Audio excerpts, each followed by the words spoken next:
8 команд из Архангельского, Гафурийского, Кармаскалинского района, города Белорецка и столицы республики приняли участие в турнире. Сегодня многие из игроков – это уже ветераны спорта, для которых подобные спортивные состязания стали доброй традицией. Мне посчастливилось, что на первом турнире я участвовал, играл за сборную района.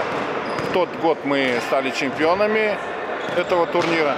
И в этом году мы уже как бы организаторы, и ветераны у нас, ветераны спокойно продолжают эти традиции. Турниру 39 лет, многие до сих пор играют и успешно играют. Рита Гельманова – единственная девушка-участница на этих соревнованиях.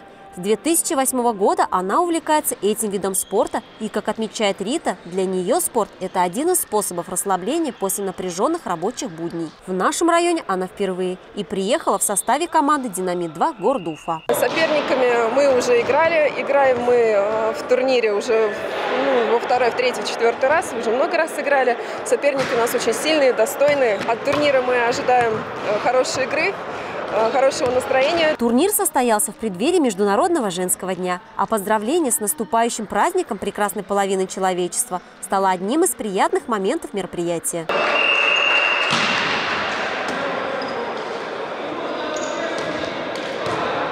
Для Дмитрия Колязова участие в подобных соревнованиях – отличный способ показать свой максимум возможностей и объективно оценить уровень подготовки. Они поднимают боевой дух, а также это хороший повод встретиться с друзьями и пообщаться в неформальной и дружеской обстановке. Конечно, настраиваемся на первое место, но участие тоже очень бодрит и нам просто переполняет эмоции.